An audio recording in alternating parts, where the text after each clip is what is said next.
कल हमने षड्रस के बारे में पढ़ा था। षड्रस का धातु से क्या संबंध है और उनका पंच धातु से क्या संबंध है, और विदाही क्या होता है, अविदाही क्या होता है, कौन से हमारे रस होते हैं जो मल को निष्कासन करने में सहायक होते हैं, कौन से हैं जो अवरोधक होते हैं। कल हमने ये चीजें पढ़ी थी सारी। आज हम पढ़ते हैं रसों की पहचान कैसे करें।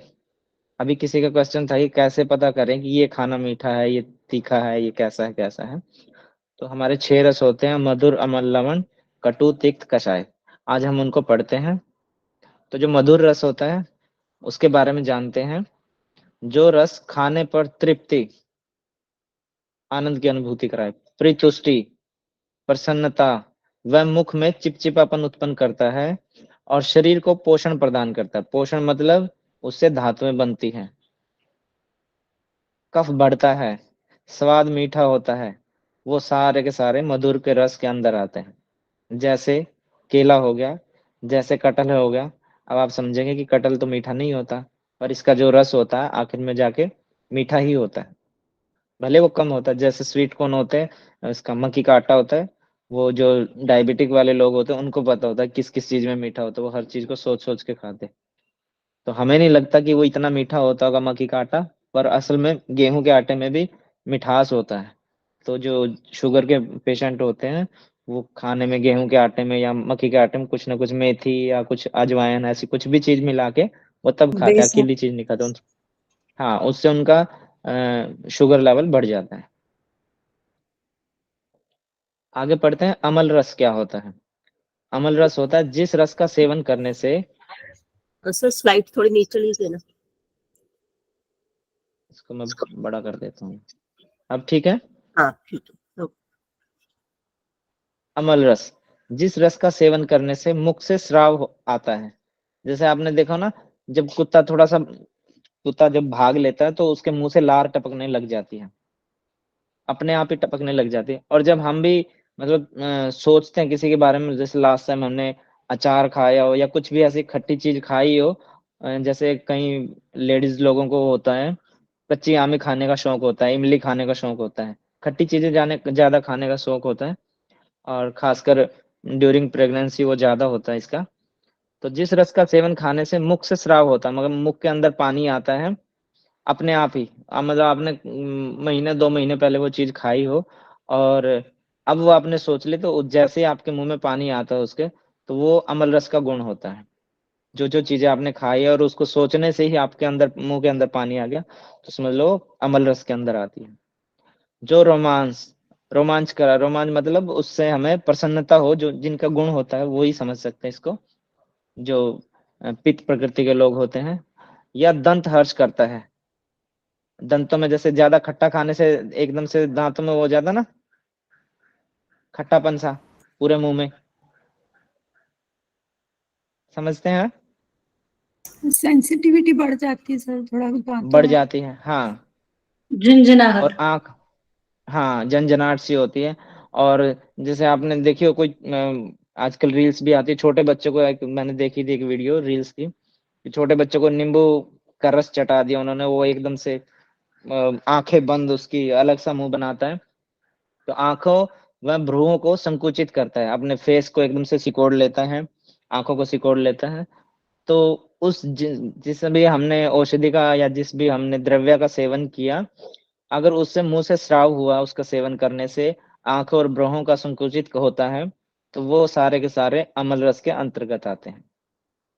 जैसे इमली है, जैसे नींबू है। दही थोड़ी कम खट्टी होती है पर इसका गुण अमल ही होता है। आगे आता है जी लवण रस। जो रस सेवन करने पर मुख से लार टपकाता है तथा गले व कपाल में जलन पैदा करता है, वो हमारा लवण रस के अंतर्गत आ जाता है। देखो, इससे मुख से स्राव होता है और इससे लार टपकती है, ये समझिएगा आप। ये तो जैसे मुंह बंद है आपका, और मुख के अंदर से मतलब आपने सोची जो चीज है भी नहीं आपके पास, सोचने से ही उसके अंदर एकदम से पानी सा आ जाता है। और जिनको एसिड ज्यादा बढ़ता है, जब उनको एक्यूप्रेशर के पॉइंट दबाते हैं, तो वो कुछ नहीं, मान लो 2-3 घंटे पहले उन्होंने कुछ खा पी रखा है, और उनके जो पॉइंट दबाते हैं, पॉइंट दबाने से उनके अंदर ऐसे अपने आप ही ऐसे निकलने जैसी फीलिंग सी आती है। उनके फेस को देखोगे ना तो ऐसा लगे जैसे ये आदमी कुछ निकल रहा है। जबकि हम उसके पॉइंट दबा रहे हैं और कुछ है भी नहीं उसके मुंह में, पर अचानक से पता नहीं कहाँ से उसके वो स्राव सा आ ही जा रहा है, आए जा रहा है, आए जा रहा है, और वो निगले जा रहा है। ऐसे लगता है, जब आप देखेंगे जिनको पता होता है एसिडी के पॉइंट कहाँ होते हैं, वो दबाते हैं तो उसके सामने वाले पेशेंट के फेस को देखोगे तो ऐसा लगेगा जैसे ये कुछ निकल रहा है। वो मुख से स्राव अंदर से होता है और इससे लार टपकती है तथा गले और कपाल में जलन पैदा, ये कपोल है, कपाल नहीं है। कपोल बोलते हैं हमारे चिक को, गाल को बोलते हैं अंदर की तरफ से। तो इनमें जलन पैदा होती है। और जैसे नमक हो गया, जैसे हम कोई भी ज्यादा नमकीन चीज खा लेते हैं, जैसे चिप्स हैं, चिप्स वगैरह आप ज्यादा खा लोगे तो अंदर से ऐसे फटा फटा सा लगेगा आपको, और उसमें फिर वो जब म्यूकस टाइप जो होता है वो अंदर की तरफ हमारे मुंह में, वो जब हट जाता है वहां से, वो क्रैक हो जाता है तो जलन पैदा, फिर वो डायरेक्ट जो मसाला है वो चिक के अंदर वाली स्किन पे लगता है और उससे हमें जलन महसूस होती है। इसमें नमक आदि ऐसे आ गया, और जो भी चीजें होती है उनमें नमक प्रमुख होता है ऐसी चीजों में। आगे समझते हैं हम कटु। कटु बोलते हैं सामान्य जो जितने भी ग्रंथ हो उनमें कड़वे को बोलते हैं, पर आयुर्वेद में इसको चरपरे को बोलते हैं। चरपरा मतलब तीखा बोल सकते हैं आप, इसको तीखे में आता है। कटु रस का सेवन करने पर मुख में सुई सी चुभने लग जाती है, जैसे ज्यादा स्पाइसी खाना खाने से या ज्यादा तीखे मसालों का खाना खाना से उसमें ऐसे फील आती है, जैसे मतलब जैसे जीभ है, किसी ने स्पाइसी खाने की आदत नहीं है और उसने कुछ स्पाइसी ऐसी चीज खा ली और बाद में वो सी सी सी सी सी करता हो, 4 5 7 मिनट तक ऐसे ही लगा रहता है। उसको पानी पिला दो, कुछ भी खिला दो, और उसकी जीभ में ऐसे, उसकी जीभ अपने आप ही जंप करती रहती है। तो उसकी सुई सी चुभने जैसी जो फीलिंग आती है वो चरपरे रस से आती है, हमारी कटु रस से आती है। और जीभ के अग्र भाग व कपोलों को जलाता है। ये भी अंदर जो हमारे जीभ का फ्रंट एरिया होता है उसको, और जो चिक का अंदर का एरिया उसको जलाता है। आंख, नाक व मुख से स्राव कराता है। जो ज्यादा स्पाइसी खाते हैं ना, कई लोग स्पाइसी खाने के इतने शौकीन होते हैं कि नाक बहती जाती है, बहती जाती है, फिर भी खाए जाते हैं। आंखों से पानी आता है फिर भी खाए जाते हैं, और मुख से स्राव होता ही रहता है। इसमें लहसुन होगी, आपको अगर फील करना तो एक कच्ची लहसुन खा लीजिए, आपको मतलब नाक से भी अलग से ही स्मेल बन के वापस आएगी, और अंदर जहां भी वो लगेगी, जीभ पे लग जाए या चिक पे लग जाए अंदर की तरफ, वहीं से क्रैक सा हो जाएगा, आपको ऐसा लगना है। और क्रैक होते ही वो म्यूकस जो हट जाता है, फिर वो डायरेक्ट उसका रस लहसुन का वो आपके डायरेक्ट और ज्यादा असर करता है। इसमें लहसुन होगी हमारी, हींग होगी, अदरक हो गया, पिपली आदि, ये इसके अंदर आते हैं कटु रस के अंदर। आगे आता है हमारा तिक्त रस। तिक्त मतलब कड़वा होता है। इस रस का सेवन करने पर मुख से लिस लिसे लिप लिस लिसेपन को हटाता है ये हमारे मुख से, और जीभ को जड़ बनाता है। लिस लिसेपन होता है स्लाइवा, जो स्लाइवे को अंदर मुंह के खत्म कर दे, चिपचिपेपन को खत्म कर दे, उनको हम कषाय तिक्त रस में काउंट करते हैं। जैसे करेला होता है, जैसे नीम होता है। आप लोग अरवी की सब्जी बनाते हैं, जब उसमें या तो नींबू निचोड़ते हैं या कुछ ऐसी खट्टी चीज डालते हैं जिससे उसका चिपचिपापन खत्म हो जाता है। कटहल को काटते हैं, जब देखा हो तो कटहल में भी बहुत चिपचिपापन होता है, उसका काटना महाभारत है, तो उसमें भी ऐसे यूज करके काटा जाता है ताकि उसका ये लिसेपन है ये खत्म हो जाए। तिक्त को ऐसे समझ सकते हैं कि जैसे भिंडी होती है, भिंडी में भी हम नींबू निचोड़ के बनाते हैं ताकि उसका जो चिपचिपा, उसका सलाइवा सा जो लार सी है उसकी, वो कम से कम रहे, उसको लिसेपन बोलते हैं। और ये जब हम इसका सेवन करते हैं तो मुख से अंदर ये जो हमारा सलाइवा है, लार है, उसको कम कर देता है, और जीभ को ये सिकोड़ देता है। मतलब प्रॉपर जड़ तो नहीं बनाता, पर ऐसी लगती है कि जीभ भारी भारी सी हो गई है। उसमें हमारा करेला आता है, नीम आदि और भी हम बतेरे वो आते हैं। कषाय रस। कषाय रस वो होते हैं, यह रस जीभ को जड़ तो बनाते ही हैं, और जैसे कंठ व स्रोतों को अवरुद्ध कर देते हैं, उनको बंद कर देते हैं। जैसे ज्यादा कषैली चीजें खाने से गला बैठ जाता है, इसका सिम्टम यहाँ से पकड़ सकते हैं हम, कि जब हम थोड़ा सा भी ज्यादा अगर कषैली चीज खा सकते हैं। आपने देखा तो जामुन ज्यादा खाने से वो तो होता ही है, जीभ के अंदर जो जड़ बनाता है वो तो बनता ही है, भारीपन सा आता है जीभ के अंदर, पर क्या आता है वो कंठ को हमारे रोक देता है, ऐसा लगता है जैसे गला बैठ गया हो। और जो स्रोत हैं उनके, उनको भी अवरोध करता है, मतलब निगलने में फिर आपको परेशानी होती है। इसमें जैसे हरड़ होता है हमारा, बहेड़ा होता है, आंवला होता है, जामुन होती है, गिलोय होते हैं। जब इनका सेवन करेंगे तो आपको ऐसा लगेगा कि गिलोय का रस पिए तो जामुन खाए तो हमें 10 मिनट होगी, पर अभी भी ऐसा लग रहा है कि कुछ अंदर से कुछ हमने लेप सा लगा लिया, वो भारी बन जाती है।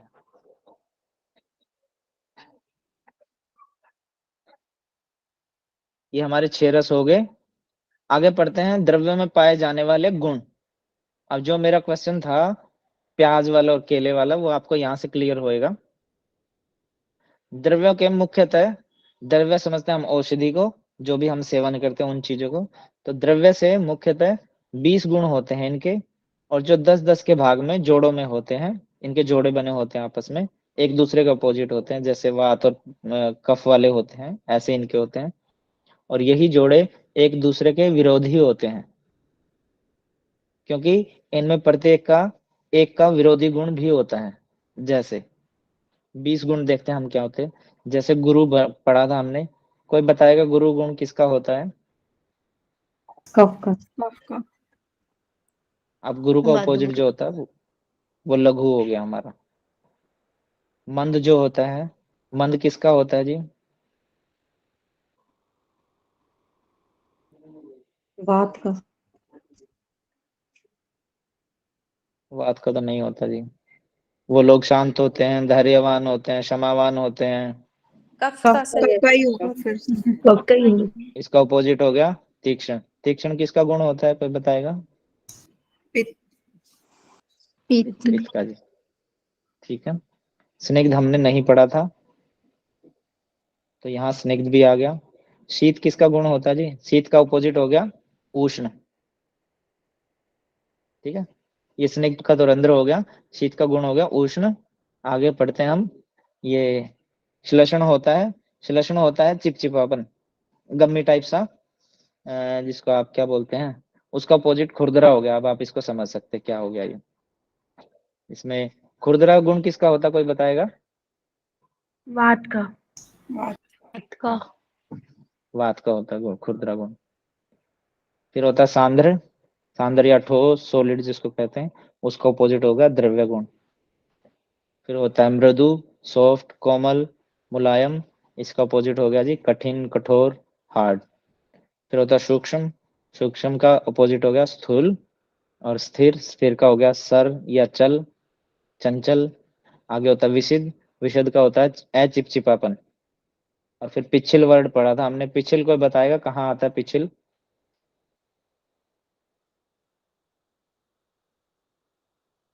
पिछिल वर्ड पढ़ा था हमने, कहाँ पढ़ा था, कोई बताएगा? कफ नहीं पड़ा था सर। पिछिल मतलब चिपचिपापन, चिपचिपा मतलब श्लेष्मा, श्लेष्मा मतलब कफ।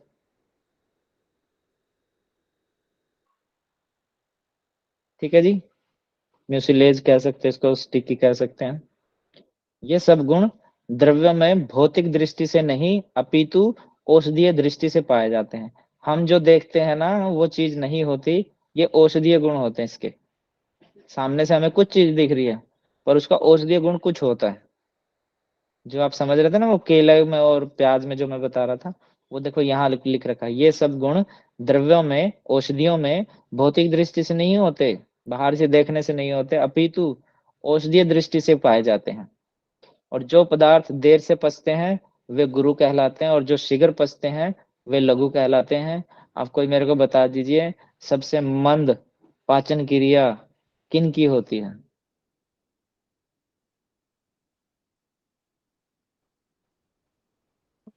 सर कफ वालों की होती है जो। सबसे शीघ्र भोजन किन को पचता है? कफ पिट्टू वालों को। पित्त वालों का सर, पित्त वाला। अरे टीहू जी, सॉरी सर। आपसे पहले वो बता के हटी हैं कि सबसे स्लो प्रोसेस होता है इसमें पचने का, और आप कह रहे हो कि जल्दी पचता है। नहीं सर, वो पित्त स्टार्टिंग में में ऐसा लगा कि मैं पढ़ी ही हूँ, ऐसा टाइप का लगा सामने। नहीं नहीं, ये आता हमें सब कुछ है पेपर में, बस वो जल्दबाजी हमें ले बैठती है। फिर आके बाद में चेक करते, ओहो ये तो आता था, जल्दबाजी में गलत हो गया, जल्दबाजी में। और हर बार गलत होता है आपका। अभी आपका लास्ट टाइम एग्जाम होना ना, अभी मंथली एग्जाम होगा, उसमें भी देखना ऐसे ही होता है। थोड़ा सा सोचो, टाइम बतेरा होता है। पित्त प्रकृति के लोग होते जो, उनका कौन सा तत्व प्रधान होता, कोई बताएगा? अग्नि। अग्नि तत्व प्रधान है। अग्नि पहले से ही, तो अग्नि में तो कुछ डाल दो, भस्म है।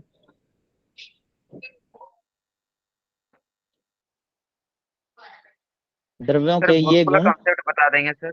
गुरु और इस तरह से हमसे प्रिय हमको क्लियर नहीं हुआ सर। गुरु का मतलब होता है जी भारी। ये जी सर, गुरु का ये गुरु मतलब किसमें बता भारी रहे हो हैं ना गया। सर, लघु किसमें हल्का होती है सर, इसमें हमको समझ में नहीं आ रहा सर। ये मैंने जब पंच तत्व पढ़ाए थे, जो उसमें उनके गुण पढ़ाए थे, और वात पित्त कफ पढ़ाए थे, उनमें भी उनके गुण पढ़ाए थे। आप रिकॉर्डिंग देख लीजिएगा पीछे की, उनमें सब में लिखा हुआ है। Okay sir. और एक वर्ड सर, सलक्षण क्या है सर? सलक्षण बताए थे ना सर। श्लेषण होता है गोंद टाइप, ये गमी लिख रखा ना, इसका अपोजिट हो गया खुरदरा। अब खुरदरे से आप समझ लीजिए खुरदरा क्या होता है, उसका अपोजिट क्या होगा। जैसे जी सर, एलोवेरा वो रहता है वैसे टाइप। लही टाइप सा, जी सर, जी सर। ना वो लिक्विड है ना वो ठोस है, वो बीच का जो होता है वो।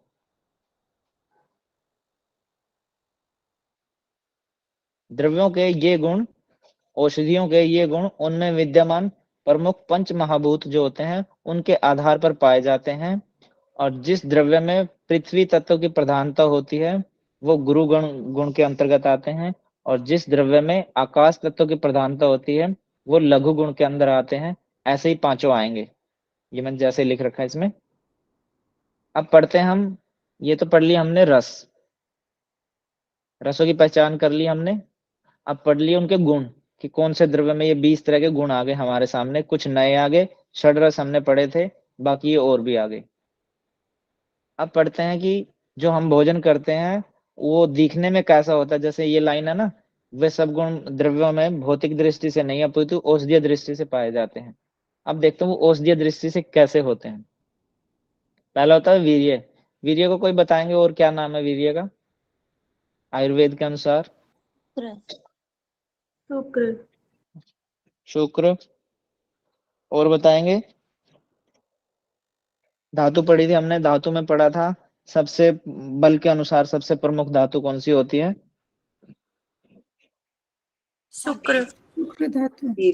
शुक्र। शुक्र धातु, वीर्य धातु, बल धातु, इसको आप कुछ भी कह सकते हैं, ठीक है।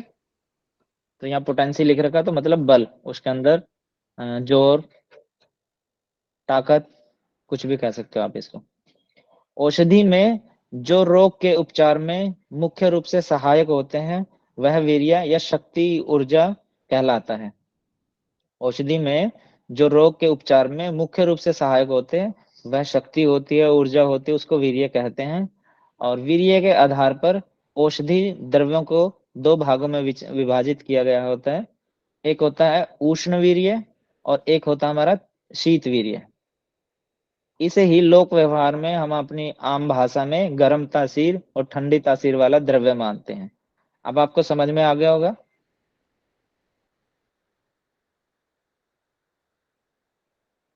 हाँ जी, ना जी? जी जी सर। ठीक है ना। देखो ये लिख रखा, उनके द्रव्य में जो गुण प्रमुख होते हैं ना वो हमारे क्या होते हैं, जो उसकी ताकत होती है, जो ऊर्जा होती है, उसको वीर्य बोलते हैं आयुर्वेद में। वो होती है हमारी दो तरह से होती है, एक होती है उष्ण वीर्य, एक होता है हमारा शीत वीर्य। मधुर, तिक्त, कषाय ये हमारे आते हैं शीत वीर्य में, और अमल, लवण, कटु ये हमारे आते हैं उष्ण वीर्य में। इनकी तासीर ठंडी होती है, इनकी तासीर गर्म होती है। अब मेरे को कोई ये बता दीजिए, मधुर, तिक्त, कषाय हमारे जो वात पित्त कफ होते हैं किसके अंतर्गत आते हैं? पित्त को कम करते हैं। पित्त को कम करने के लिए। अमल, लवण, कटु किसके अंतर्गत आते हैं जी? पित्त को बढ़ा देते हैं। पित्त को बढ़ाते हैं। मुझे लगता है ऐसा कि अभी आपको इसमें कंफ्यूज नहीं होना चाहिए, पित्त वाले डाउट किसी का नहीं रहना चाहिए।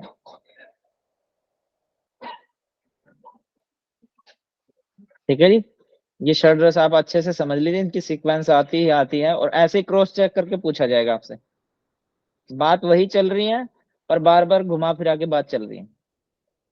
कुछ विद्वानों के मतानुसार कुछ विद्वान ऐसा मानते हैं कि शीत और उष्ण जो ये दो वीर्य होते हैं, वीर्य के जो भाग हैं, इनके अलावा भी 6 अन्य वीर्य भी होते हैं।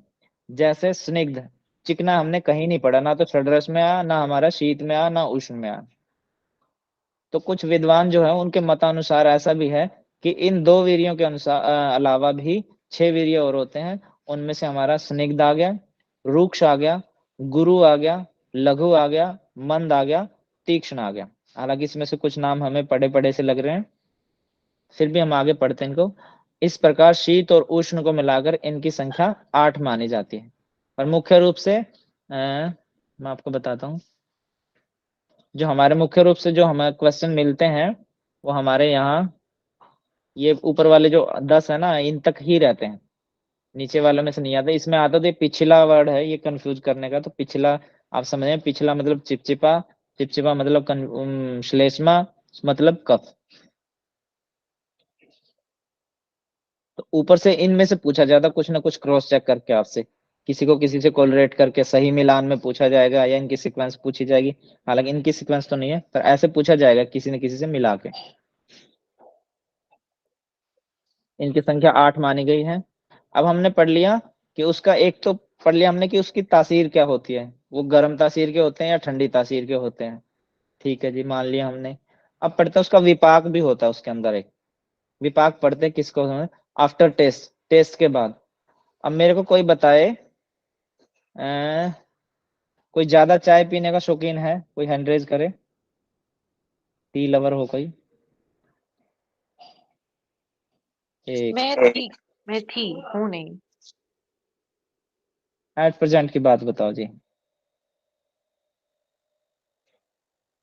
अभी तो एक है। ठीक है जी, अनम्यूट करेंगे आप पूनम जी। जी सर। आपने कभी महसूस किया है कि चाय पीने के बाद 5, 7, 10 मिनट के बाद आपका मुंह का टेस्ट कैसा रहता है? सर वैसे तो अच्छा ही रहता है सर, मीठा रहता है। वो तो चाय पीने पे अच्छा रहता है, उसके बाद बताइए। बाद सर कभी कभी ऐसा होता है, मुझे फिर ऐसा लगता है कि मैंने क्यों मुंह का पिया, टेस्ट कैसा होगा? वो मतलब तो थोड़ा सा आपकी बाहर आपकी ऐसे अंतरात्मा नहीं मानी। नहीं सर, कई बार ऐसे लगने लग जाता है ना कि वो जलन कर रहा है मुझे, ऐसे हो जाता है कभी कभी। वो तो मैंने बोला था, चाय कॉफी जलन पैदा करती है, वो उष्ण में आते हैं। चलिए, आप चाय चाय पीते हैं बस, और कुछ नहीं। अच्छा, और कोई क्या करें, मिठाई खाने का शौकीन हो? हम वो भी मैं ही हूँ मैं सर। मैं मैं बताएंगे कि मैं आपने एक मान बारी लो। का बोली। जी पारिका जी, आप बताएंगे जब आप मिठाई, क्या आपकी फेवरेट मिठाई वो बताएंगे? सारी Indian sweets, English sweets, bakery, कुछ भी, मीठे में कुछ भी चलेगा।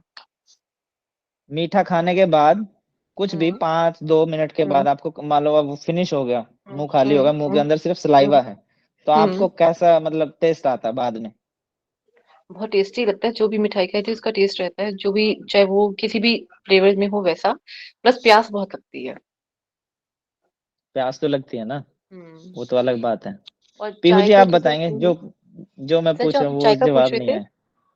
इधर हम्म। जब चाय का पूछ रहे थे कि चाय पीने के बाद वैसा, फिर उसके बाद कैसा लगता है, उसके बाद लगता है कि एक बार और पीनी चाहिए, तसल्ली नहीं हुई। तो जब मैं पहले पीती थी, जब मैं बहुत लती थी, बहुत ज्यादा लती थी मैं, तो दिन में 2-2.5 लीटर में पीती थी चाय उस टाइम पे, लीटर्स में। ये तो ये तो आप हाँ घाव जी। पे नमक छिड़क रहे हो जी, उसके बाद फिर से पियोगे? मैं जो पूछ रहा हूँ, एक बार पी ली उसके बाद टेस्ट कैसा आता? चाय तो फिनिश होगी, उसके बाद आपने कप वप धो के थोड़ा रख दिए उसके। रश लगता था, जैसे कि थोड़ा हार्श सी हो गई है, जैसे सर गालों पे लगता था कटु थोड़ा सा। कटु कटु टेस्ट आ और जाता है चाय तीखा के मुंह हो बाद जाता है पीने कई ये के बार आई बाद। सर, बात, तीखा सा ये जया तीखा। जी ने बताई जो रफ। असली बात है। कटु कटु सा रहता है। पीहू जी आप बताएंगे? हाँ जी सर, कड़ू कड़ू ही लगता है। कटु कड़ू कटु कड़ू कड़ू लगता है कड़ू। ना। हाँ हाँ, हाँ, लगता है। जब आप वो मीठा दूध वाली खाते चाय हैं, पीने से ज्यादा लगता है सर, दूध चाय से ज्यादा लगता है वो। मीठे बाकी से तो तीखा रसीला जब तीखा आप लगता है। लगता है, अदरक अदरक चाय पीने से थोड़ा तीखा तीखा लगता है, और दूध चाय पीने से थोड़ा कसा जब आप कसा कटु कटु। मीठा खाते हैं, जब भी आप मीठा रसीला। खाते हैं, जब आपका मीठा फिनिश हो जाता है, मुंह के अंदर वो हम्म सब कुछ फिनिश हो गया, सिर्फ सलाइवा रहेगा, उस सलाइवा में थोड़ा बहुत सा मीठापन है, तो कुछ देर हम्म। बाद आप देखेंगे कि वो कड़वे का अनुभव होना है। ऐसा लगता है कि जैसे हमें कुछ कड़वा हो गया हाँ मुंह। चाय पीने के हाँ बाद जी भी सर। ऐसा होता है कुछ देर के बाद कि आपका मुंह कड़वा सा हो गया, कड़वे से का टेस्ट आने लग गया। अच्छा, ऐसे हाँ, ही जैसे होता है मीठा कड़वी खाने के चीज बाद खाने पे। थोड़ा-सा सिट्ठा-सिट्ठा और थोड़ा कड़वापन थोड़ा-सा लगता है। मतलब वही सिट्ठा टाइप का एक लग जाता है एकदम, मतलब कुछ ही नहीं खाए हैं ऐसा टाइप का लग जाता है मीठा खाने के थोड़ी देर बाद। हाँ, और तो जब आप इसीलिए थोड़ा कड़वी सा चीजें ज़्यादा पानी खाते हैं, प्यास लगता है। हाँ। नहीं, कोई ऐसा भी है, मुझे चलो सारे मीठे के लवर आ गए, कोई ऐसा भी जिसने नीम के पत्ते खाए हो, खाए, मैंने कोई खाए, सब कड़वी सर खाए चीजें हैं। खा, सब कड़वा खाए खाने हैं के सर। बाद बता सकते हैं कड़वा उसके बाद खाने के कैसा अनुभव होता? कड़वा पर खाने के उसके बाद बाद मीठा मीठा लगता हो है। जाता है। मीठा लगता है उल्टा। मीठा हम्म, लगता है मीठा बाद में। लगता है ना, उसी को विपाक बोलते हैं जी। अच्छा। ठीक है, आफ्टर टेस्ट।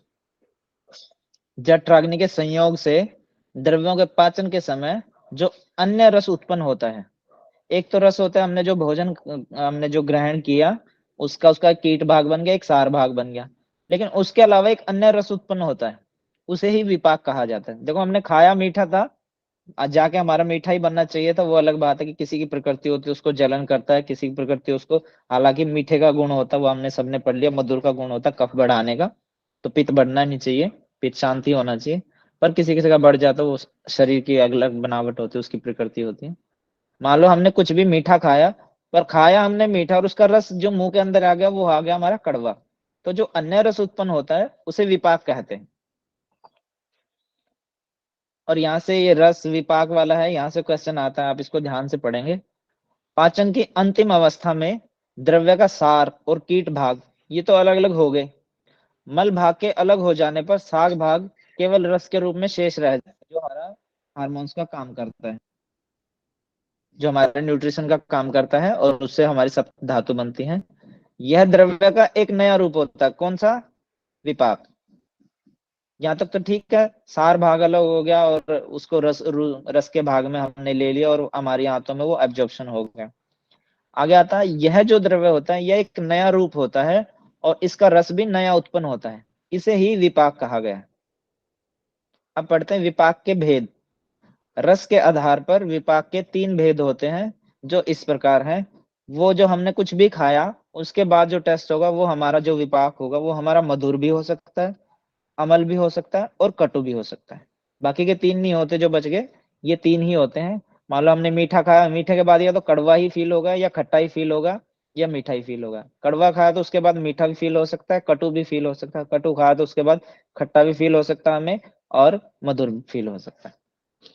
आंवला खाने के बाद भी आप खाएंगे ना, आंवला सिट्रिका उसमें होता है, कषायले में आ गया, लेकिन उसके बाद आहिस्ता आहिस्ता जब जाएंगे तो मधुर की तरफ चला जाता है वो रस, जो विपाक बनता है उसका वो आहिस्ता आहिस्ता थोड़ा थोड़ा सा उसके बाद मीठापन सा आने पानी लगता पियो है तो मुंह मीठा मीठा पानी लगता है। में।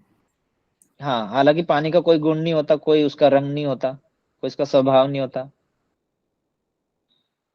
आगे पढ़ते हैं हम स्वस्थ व्रत। यहाँ तक सबका क्लियर है ना विपाक क्या चीज होती है? जी सर।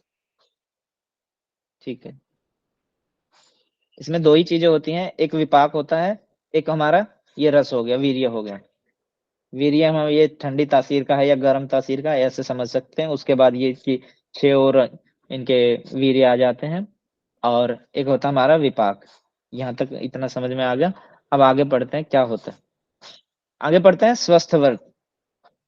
स्वस्थ व्रत बोलते हैं हम, व्रत मतलब कोई भी एक सर्कल हो गया, और मान लो सर्कल हो गया कोई भी, ऐसे तो समझा नहीं सकता मैं इसको, कोई भी सर्कल हो गया हमारा, और सर्कल में मान लो रात के 12 बजे से अगर हम स्टार्ट करें और वो सर्कल हमारा घूम के वापस 12 पे चला गया, सुबह रात के 12 से लेके हमने दोपहर के घूम गए, फिर शाम घूम गए, फिर इवनिंग हो गई हमारी, फिर वापस नाइट से होते वापस मिडनाइट में पहुंच गए, तो ये जो 24 घंटे का हमारा सर्कल बना, इसको हम एक दिन बोलते हैं, दिवस बोलते हैं।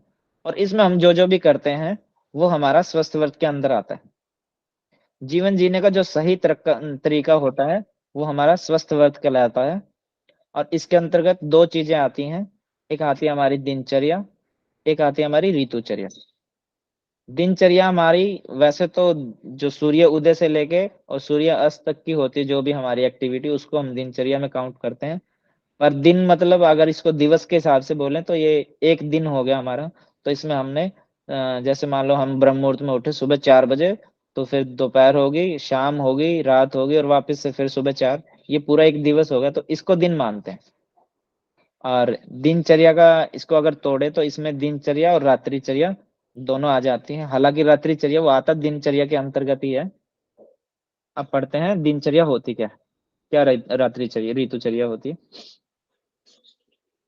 त्रिदोष के असंतुलन होने से शरीर में रोग उत्पन्न होते हैं, ये हमने सबने पढ़ ली थी।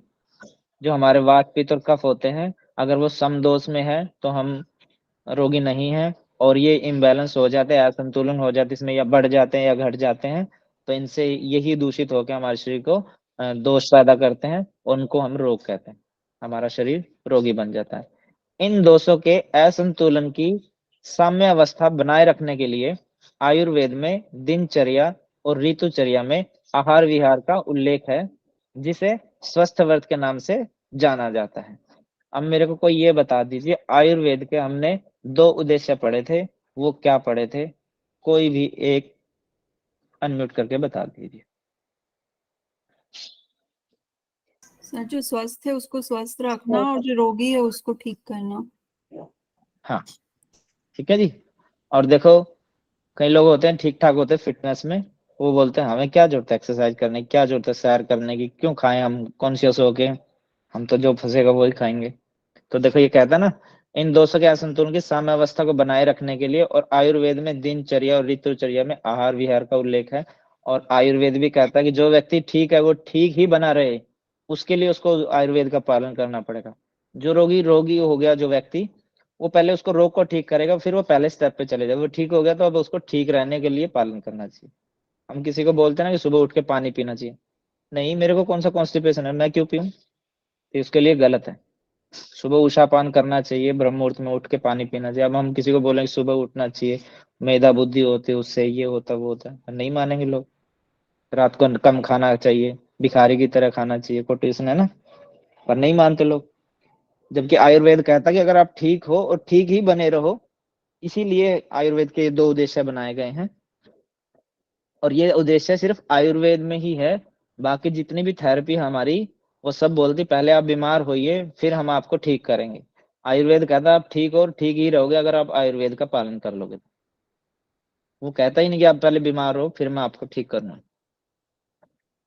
त्रिदोष के असंतुलन होने से शरीर में रोग उत्पन्न होते हैं, और इन दोषों जो दोष है ये इम्बैलेंस हो गए, उनको साम्य अवस्था में बनाए रखने के लिए ही आयुर्वेद में दिनचर्या, इसके अंदर ही ऋतुचर्या आ जाती, रात्रिचर्या आ जाती है, और ऋतुचर्या, ऋतु मतलब सीजन के अकॉर्डिंग हमें क्या पहनना चाहिए, क्या खाना चाहिए। जैसे सर्दियों में लड्डू वगैरह खाते हैं, गर्मियों में हम बेलगिरी का जूस पीते हैं, गर्मियों में हम सूती कपड़े पहनते हैं, सर्दियों में हम आगे मोटे कपड़े पहनते हैं, वूलन कपड़े पहनते हैं। तो आहार विहार जो हम खाते हैं और विहार जो आचरण करते हैं उनका उल्लेख किया गया है, जिसे स्वस्थ व्रत के नाम से जाना जाता है। थोड़ा सा रह गया, जल्दी जल्दी पढ़ते हैं। अब पढ़ते हैं दिनचर्या को। दिनचर्या हम शुरुआत करते हैं इसकी जब ब्रह्म मुहूर्त में हम उठते हैं, वहां से सुबह 4 बजे से लेके, तो दिन के समय हम जो भी आचरण करते हैं उसे ही दिनचर्या में हम काउंट करते हैं। जैसे सुबह हम उठे 4 बजे, और ब्रह्म मुहूर्त में उठना बोला जाता है, और कोई जरूरी नहीं है कि 4 बजे ही उठना चाहिए। इसका समय जो बताएगा कि सूर्योदय से 2.5 घंटे पहले, 2 से 2.5 घंटे पहले आपको उठ जाना चाहिए। आपके ऐसी जगह है, आप साउथ साइड हैं, कहीं पे जल्दी निकलता है सूर्य, कहीं पर लेट से निकलता है, तो आप उसके अकॉर्डिंग अपना देख लेंगे किसका ब्रह्म मुहूर्त कितने बजे होता है। तो सूर्योदय से 2 से 2.5 घंटे पहले उठ जाना चाहिए। उठे हम, उठने के बाद मुख धोना चाहिए हमें, बिस्तर त्यागने के बाद स्वच्छ जल से मुंह धोना चाहिए हमें। कभी भी गर्म पानी से आंखों पे मतलब गर्म पानी से कभी भी मुंह को नहीं धोना चाहिए, आंखों के लिए हानिकारक होता है। मुंह धो लिया, उसके बाद हमने क्या करना है, उषापान। मुख धोने के पश्चात 1 से 4 गिलास, वो सबकी अलग अलग कैपेसिटी होती है, आपको कितना पीना कितना नहीं, 1 से 4 गिलास आप 1 पिए, 2 पिए, 3 पिए, 4 पिए, इतना गिलास जल बासी मुंह पीना चाहिए। बासी मुंह का मतलब होता है कि आपने उससे पहले कुछ नहीं खाया होना चाहिए, ब्रश भी नहीं करना। उठे, उठने के बाद बिस्तर का त्याग किया, मुंह धोया, और मुंह धोने के पश्चात आपको बासी मुंह अपने बगैर कुल्ला किए आपको पानी पीना है। पानी कितना पीना, आप 1 गिलास पी सकते हैं, 2 पी सकते हैं, 3 पी सकते हैं, 4 पी सकते हैं। और ये समय होता है जिसमें आप सबसे ज्यादा मैक्सिमम पानी पी सकते हैं एक ही बार में। और इसका भी आसन बताया है आपको, काग आसन में बैठकर तभी पानी पीना चाहिए, जिससे आसानी से पानी आंतों की तरफ जाता है और मल निष्कासन में हमें कठिनता नहीं होती है। उसके बाद आ गया जी हमारा मल त्याग। मल त्याग में भी यही बताया गया, कागासन में बैठ के मल त्याग करना चाहिए। वो अलग बात है, आजकल इंग्लिश पोट यूज होने लग गए, पर हिंदी पोट से लोगों के पेट भी कम निकलते थे और ओबेसिटी की प्रॉब्लम कम होती थी और कॉन्स्टिपेशन की पाइल्स की बहुत चीजें जो साइंटिफिक तरीके से थी हमारी, वो सारी हम वेस्टर्न कल्चर को अपना के वो हमने खराब कर लिया। पर स्पेशल लिखा गया आयुर्वेद में कि कागासन में मल त्याग करना चाहिए। उसके बाद दंत धावन आ गया। दंत धावन आपने कहीं और भी पढ़ा है? दांतों की मैंने सफाई कहीं और भी पढ़ी आपने? हिरण शुद्ध संहिता में सर कर्म में होंगे NHP। खादिर के छाल से कर्म। शुद्ध मिट्टी और खाद्य रस। ठीक है, उसमें दंत धोती है, यहाँ दंत धावन है और इसको सुबह शाम दोनों समय करना चाहिए। कटु, तिक्त और कषाय रस वाले औषधीय वृक्षों की उंगली जितनी मोटी, लगभग 6 इंच लंबी और सीधी, और उसका जो छिलका होता है, उसका क्या बोलते हैं छिलकों को? हाँ, छाल। छाल को उतारना नहीं है, उसके समेत उस शाखा को लेकर आगे से लगभग 1 से 2 इंच उसको दांतों से चबाकर उसका ब्रश सा बना के उससे दांतों को साफ करना चाहिए। इसमें नीम हो गया, बबूल हो गया। नीम किसके अंदर आ गया हमारा, कोई बताएगा? तिक्त। आयुर्वेद के अकॉर्डिंग। नीम आयुर्वेद के अकॉर्डिंग तिक्त में आ गया। बबूल आ गया। बबूल जानते किस में आता है? बबूल कीकर के पेड़ को बोलते हैं। कषाय। कषाय में आ जाए, कषाय में आता है। करंज हो गया, मालती हो गया, वगैरह वगैरह बहुत सारी हैं। बड़ का पेड़ होता है, पीपल का पेड़ होता है, उनकी वो निकलती है, उनको क्या बोलते हैं? एक पतली पतली तार से निकल जाती, बाद में वो मोटी हो जाती है। जो जड़े एरिया टाइप के निकलते हैं, फिर वो भी फिर हाँ हाँ तना हाँ, बन। वो भी तना टाइप सा बन जाता, तो वो बड़ की, पीपल की, शीशम की, ऐसे ये देखो लिखा है, कटु, तिक्त और कषाय रस वाले। ऐसा कोई भी पौधा हो, कोई भी औषधि वृक्ष हो, उसकी आप दातुन कर सकते हैं। उसके बाद आता है जीवाशोधन, टंग क्लीनर करनी है। उसके बाद है गंडूस धारण।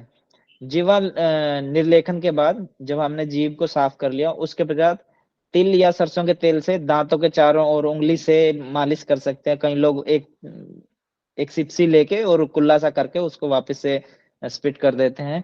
इससे पायरिया वगैरह की प्रॉब्लम, बहुत सारी प्रॉब्लम नहीं होती, मसूड़े नहीं पकते और ब्लड आता है तो वो भी रुक जाता है। ये उसके अंतर्गत आता है। ये करते हैं बहुत सारे लोग। कई लोग अपना हथेली पे तेल रख के और उसके ऐसे उससे मालिश ही करते हैं, दातुन सी करते हैं उंगली से, तो वो भी होता है, मंजन करते हैं। उसके सर बाद ऑयल आता है पुलिंग अंजन। उसमें नहीं आएगा ना, कि ऑयल पुलिंग हाँ इसमें ही जी, आएगा? ऑयल पुलिंग जो बोलते हैं आजकल, उसी को ऑयल कंदूस पुलिंग। कहते हैं ना। हाँ मुंह में तेल कंदूस भर को ही के, ऑयल पुलिंग कहते हैं। हाँ हाँ हाँ हाँ हाँ हाँ वही हाँ, है ना वो ये। उसी के अंदर मैंने बोल दिया ना, एक सिप लेके या एक चम्मच से उसको लेके और मुंह में कुल्ला सा करके उसको स्पिट कर देते हैं। वो देखा जाता है ना उसको, प्रॉब्लम क्या है, फिर वो तेल जांचा जाता है, इनको क्या तेल देना चाहिए। ओके। उसके बाद होता है जी अंजन। अंजन मतलब काजल आदि लगाना, इसका अपना गुण होता है, आंखों के लिए होता है। उसके बाद होता है नस्यक्रम। नस्यक्रम होता है तेल की कुछ बूंदे नाक में डालते हैं, या फिर बादाम का तेल होता है, गाय का घी होता है, अणु तेल होता है, षडबिंदु तेल होता है, कोई भी तेल हो। कई लोग आपने देखा हो, जो हमारे दादा हैं या हमारे पापा लोग हैं, जो वो हथेली पे जब नहाते हैं तो नहाते समय हथेली पे थोड़ा सा तेल रखते हैं और उंगली पे लगा के वो नाभि में भी लगाते हैं और दोनों नाक के अंदर लगाते हैं। तो ये नस्यक्रम उसी के अंतर्गत आपने देखा, तो दादा पापा लोग जो करते हैं। उसके बाद आता है धूम्रपान। धूम्रपान का मतलब होता है औषधीय धूमवृत्ति को जलाकर और धूम्र का पान करना, जैसे हवन करना होता है, जैसे हम आजकल अगरबत्ती होगी और धूप लगाते हैं, वो इसके अंतर्गत आता है। तो जिनको जो प्रॉब्लम हो उससे रिलेटेड वो फिर बताई जाती है आपको, ये कषायले गुण वाली है या ये उष्ण गुण वाली है, और ये वो बताई जाती आयुर्वेदिक है। नास्य वाली भी इसी में आती है कि धूम्रपान में? नास्य नस कर्म। आयुर नहीं, नास्यक्रम अलग आ गया जी, धूम्रपान अलग। ये देखो 9 नंबर है, ये 10 नंबर है। नहीं नहीं, नास्य कर्म में भी वो कुछ आयुर्वेदिक औषधियों का, हर्ब्स का जलाकर उसका धुआं इनहेल करते हैं। ऐसा इसके लिए। हाँ, वो धूम्रपान होता के है। अंतर्गत आता है सारा। जी। और ये शांति कुंज में रिसर्च हुई थी। शांति कुंज आप बताएंगे किसकी स्थापना, किन्होंने की थी शांति कुंज की स्थापना? प्रीतिका मैम ने श्रीराम पढ़ाया था आपको। श्रीराम शर्मा आचार्य। पंडित श्री राम शर्मा आचार्य जी ने, उन्होंने शांति कुंज की स्थापना की थी और उसमें रिसर्च हुई थी। उसमें हवन से लोगों को, अस्थमेटिक लोगों को ठीक किया गया था। जो DSVV हरिद्वार में है, हर की पौड़ी से थोड़ा सा आगे चलेंगे आप ऋषिकेश की तरफ, यस सर, उसके यस सर। 700-800 मीटर पे राइट साइड में है, 400-500 मीटर पे। आगे आता है शोर कर्म। शोर कर्म होता है जो हमारे अतिरिक्त कर्म होते हैं, जो नाखून का हो गया, बाल का आदि का सफाई करना हो गया, वो इसके अंतर्गत आता है। फिर आता है अभ्यंग। अभ्यंग मतलब मालिश करना, जो नहाने से पहले मालिश करते हैं, थोड़ी बहुत सी मालिश करते हैं। वो हमारी कमर की भी हो सकती है, काफ की भी हो सकती है, बाजू की होगी, सिर की भी हो सकती है, कई लोग कान की मालिश करते हैं। उसके बाद होता है व्यायाम। व्यायाम में स्पेशल लिखा है, जिस क्रिया से शरीर में श्रम आए और थकावट उत्पन्न हो उसे व्यायाम कहा जाता है। और आयुर्वेद में व्यायाम उसे बोलते हैं जब तक माथे पे पसीना ना आए, आपकी अंडर आर्म में पसीना ना आए, तब तक उसको व्यायाम नहीं बोलते। तब तक आपकी सांसें ना फूले तो मतलब आपने व्यायाम नहीं किया, टाइम पास किया। उसे थकावट होनी चाहिए हल्की फुल्की, वो श्रम करना आपने, उसको व्यायाम बोला जाता है। फिर आता है जी उपटन। उपटन हो गया लेप करना, फीमेल ज्यादा करती है इसको, दूध का, बेसन का, तिल का, तेल का, दही का, मुल्तानी मिट्टी वगैरह वगैरह का फेस पे जो फेस पैक वगैरह लगाते हैं, तो ये उपटन के अंतर्गत आता है। उसके बाद आता है हमारा 15वें नंबर पे स्नान करना, और हम उठाए, भागे बाथरूम में, नहाए, चले। स्नान के बाद, स्नान में बोला जाता है शरीर के तापमान व ऋतु के अनुसार स्वच्छ जल से स्नान करना चाहिए। शरीर के तापमान के अनुसार व ऋतु के अनुसार, ऐसा नहीं कि सर्दी है फिर भी आप ठंडे पानी में नहा रहे हैं। ये स्पेशल लिखा, ऋतु के अनुसार नहाना चाहिए। गर्मी है तो गर्मी के अनुसार पानी होना चाहिए, सर्दी है तो सर्दी के अनुसार, बीच का मौसम है तो बीच के मौसम के अनुसार, बारिश का मौसम है तो उसके अनुसार। कहीं नहीं लिखा कि आपको कड़े नियमों का पालन करना चाहिए। फिर वस्त्र धारण करना, स्वच्छ सुंदर सौम्य वस्त्र को धारण करना। फिर आ जाता है भोजन। भोजन प्रकृति के अनुसार उचित व संतुलित आहार का सेवन करना। यहाँ तक हमारा आ गया। और ये भोजन के बाद हमारा जो काम होता है, जो भी हम हमारे रूटीन लाइफ के काम होते हैं वो किए, और फिर ढलते ढलते हमारी आगे आ जाती है रात्रिचर्या। रात्रिचर्या भी दिनचर्या का ही एक अंग है, क्योंकि दिन और रात को मिलाकर एक दिवस कहा जाता है। और रात्रिचर्या में मुख्य 2 गिने काउंट होते हैं, एक तो हमारी निद्रा होती है और एक होता है हमारा ब्रह्मचर्या। निद्रा ब्रह्मचर्य को छोड़ के एक और आया था हमने पढ़ने में, आहार स्तंभ, जो हमारे उपस्तंभ है, उसमें क्या था वो बताएगा कोई?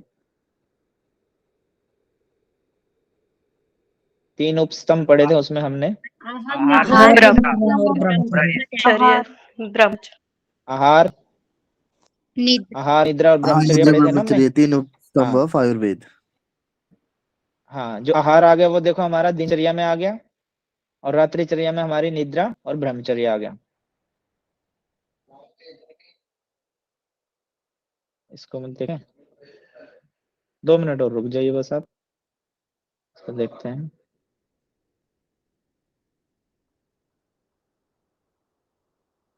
छोटा ही करना पड़ेगा, ये एक्यूरेट नहीं है, फिर भी मैं आपको थोड़ा सा समझा देता हूँ। वो हमारे ऑर्गन पे अलग अलग पे इम्पैक्ट होता है कि कौन सा हमारा ऑर्गन किस टाइम ज्यादा सक्रिय होता है। तो उसके हिसाब से ये बीच में एक और लगना चाहिए था, इसमें अलग अलग लिखना चाहिए था। तो वैसे बता देता हूँ मैं आपको, 2 बजे से लेके सुबह 6 बजे तक, वैसे 4 भी आता है इसके अंदर, तो ये यहाँ हमारा वात बढ़ा हुआ होता है सबका। फिर हम उठते हैं 6 बजे, हम बोलते हैं ना सुबह सुबह कफ बढ़ता है, तो हम उठते ही 6 बजे हैं, तो 6 से लेके 10 बजे तक हमारा कफ जो होता है वो सबका बढ़ता है। और जब हम पित्त पढ़ रहे थे तब मैंने बताया था कि पित्त दोपहर के समय में सबका बढ़ता है। और आप जिनको बीपी की प्रॉब्लम है उनको कभी चेक करना, बजाय मॉर्निंग के इवनिंग के, उनको नून टाइम में उनका कुछ ना कुछ पॉइंट बढ़ा ही मिलेगा आपको बीपी। क्यों? क्योंकि इन्वायरमेंट में भी हमारे गर्मी हो जाती है, और हम खाना खाते हैं दोपहर का, तो शरीर के अंदर भी गर्मी होती है, हमारी 13 प्रकार की अग्नि होती है, तो उसमें पित्त बढ़ता है। इसलिए दोपहर के भोजन में, जब भी आप दोपहर का भोजन करें तो उसमें अजवाइन का सेवन जरूर करें। अजवाइन पित्त को शांत रखता है। ठीक है जी। ऐसे 2 से लेके 6 बजे तक फिर हमारा वात बढ़ता है, और फिर धीरे धीरे फिर हमारा कफ बढ़ जाता है। 6 से 8 के बीच हमारा फिर से कफ बढ़ता है, और फिर 10 से लेके 12 के बीच मिडनाइट जो होता है हमारा, उसमें फिर से हमारा पित्त बढ़ता है। और पित्त मतलब एसिड होता है, और एसिड मतलब एसिडिटी से कह लो आप, उष्णता से कह लो, गर्मी से कह लो, और देह जलन से कह लो, विदाही से कह सकते हो आप, कुछ भी नाम ले सकते हैं इसका। और जब एसिड बढ़ता सर है तो सॉरी टू इंटरप्ट सर, पित्त अगर आप कह रहे हैं कि अजवाइन लेने से पित्त शांत होगा, तो हम खाना खाने के बाद में तो डाइजेशन के लिए तो हमें पित्त की रिक्वायरमेंट रहेगी ना, डाइजेस्टिव फायर के लिए। सर वो जरूरत से ज्यादा बढ़ जाता है यहाँ पे, ओके। ठीक है ना। कल की क्लास में मैंने बताया था आपको कि सुबह ब्रह्म मुहूर्त में इसलिए उठना चाहिए क्योंकि उस टाइम हमारी बॉडी के अंदर मैक्सिमम वाटर की क्वांटिटी होती है। और जब जैसे जैसे सूरज सनराइज होता है वैसे वैसे हमारी बॉडी से भी मॉइस्चर एब्जॉर्ब होने लग जाता है अपने आप। इसलिए हमें दोपहर में ज्यादा प्यास लगती है। अब कोई आदमी 4 बजे उठ के फ्रेश होएगा उषा पान करके तो वो आसानी से फ्रेश हो पाएगा। कोई उठेगा ही 9-10 बजे तो उस समय सूर्य अपना असली रंग दिखाता है, तो बॉडी से वाटर एब्जॉर्ब हो जाता है और उस समय बॉडी के अंदर से भी, हर ऑर्गन से भी और हमारे मल में भी कड़ाहट हो जाती है, तो फ्रेश होने में आदमी को दिक्कत आती है। इसलिए कहा था ब्रह्म मुहूर्त में उठना चाहिए, ताकि उठते ही आदमी पानी वानी पी के फ्रेश हो जाए, फिर आप पूरे दिन काम करने लायक हो जाओगे। और जिसका सर पेट यहाँ साफ है पे जो उसका दिन साफ है, ये भी बोल सकते। जी जी आप सर जो बोलिए। यहाँ पे एक चीज बता रहे हैं ना कि जैसे सुबह सुबह उषा पान करना चाहिए, मोस्ट ऑफ द केसेस में तो वो सक्सेसफुल रहता है, लेकिन समहाउ कहीं कहीं कुछ साथियों को ऐसे भी देखने में आया है कि जैसे वो सुबह उषा पान कर लेते तो उन्हें कॉन्स्टिपेशन की इश्यूज हो जाते हैं, अदरवाइज वो नॉर्मल अपना स्टूल पास आउट कर पाते हैं without any drinking glass of water. Vishal ji, जो मोस्टली चीजें होती है ना वही लिखी जाती हैं, जो रेयर होती हैं वो कम लिखी जाएंगी। तो मेरा बस यही जानने का उद्देश्य था सर कि लाइक जिनको नॉर्मल अपना स्टूल पास आउट हो रहा है without any drinking of glass water, तो वो नहीं, गलत है चलो ना? ठीक है जी। नहीं, गलत नहीं है सर। नहीं, वहां पर उस समय ना वात रहता है और वात का काम होता है सरकाने का, चलने का, तो इसलिए वो पेट साफ हो जाता है वात के वजह से। क्या नाम है विशाल जी, इसमें है ना बातें बहुत आती हैं। मान लो उनका स्टूल पास हो गया, उन्होंने दोपहर में कुछ सूखी सब्जी खा ली और शाम को या रात को फिर सूखी सब्जी खा ली। अगर पानी नहीं पिएगा आदमी, या उन्होंने हो सकता है दोपहर में ज्यादा पानी पी लिया या रात में उनकी नींद डिस्टर्ब हो गई, उन्होंने रात में ज्यादा पानी पी लिया हो। अब आदमी सूखे सब्जी खाने से, गरिष्ठ भोजन खाने से, खुरदरा भोजन खाने से अगर वो पानी नहीं पिएगा तो कॉन्स्टिपेशन, और वो है ही गुण, वो होगा ही होगा। अभी हमने पीछे पढ़ा था ना, जी देखो जी जी दिखाते हैं जी जी आपको। ये रुकिएगा, देखो ये है ना खुरदरा, ये अपोजिट हो गया उसका। ये देखो गम्मी टाइप है, ये खुरदरा टाइप हो गया। तो इसमें जी खुरदरे में जी तो बिल्कुल ही एब्जॉर्ब हो गई। जैसे मान लो आप बारिश के सॉरी सर्दी के दिनों में जब तेज हवा चलती है तो स्किन फटती है सबकी, फेस की लिप, होठ फट जाते हैं, तो खुरदरापन आ जाता है ना, डैंड्रफ आ जाता बॉडी में।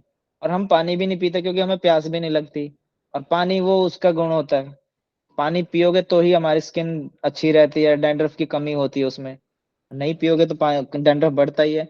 वो अलग अलग होता है कि किसी को ये हो सकता है कि पानी ना पीने से उनको कॉन्स्टिपेशन की प्रॉब्लम ना हो, कुछ और प्रॉब्लम हो रखी हो, वहां पे उनका कवर हो रखा हो।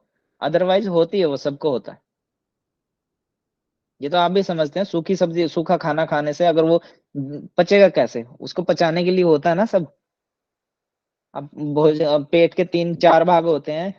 1/3 भाग हमारा खाने के लिए होता है, जल के लिए होता है, वायु के लिए होता है, एक आधा भाग हमारा। तो वो सब कुछ लिखा तो है उसमें।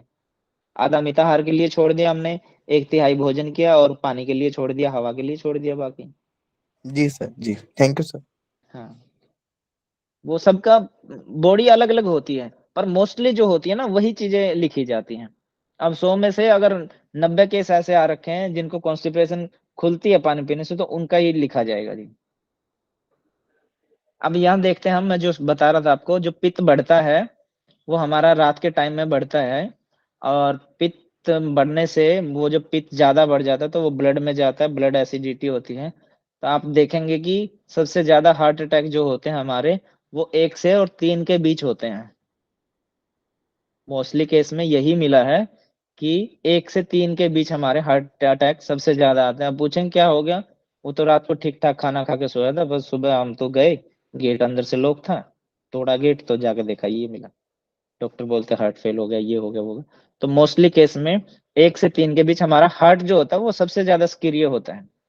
ऐसे ही हमारा 6 से लेके 8:30-9 बजे तक हमारा सुबह के समय जो हमारी जठराग्नि हो वो सबसे ज्यादा प्रदीप्त होती है, और ऐसे ही हमारी जठराग्नि फिर शाम के समय जब सन सेट होता है तब हमारी जठराग्नि प्रदीप्त होती है। ऐसे बहुत सारे ऑर्गन के नाम को तो मेरे को भी नहीं पता है किसका टाइम क्या होता है सक्रिय होने का, पर जो मेन से थे वो जो मेरे को याद था वो मैंने बता दिया। अब पूरा ज्ञान तो मेरे पास भी नहीं है, आयुर्वेद बहुत बड़ा है।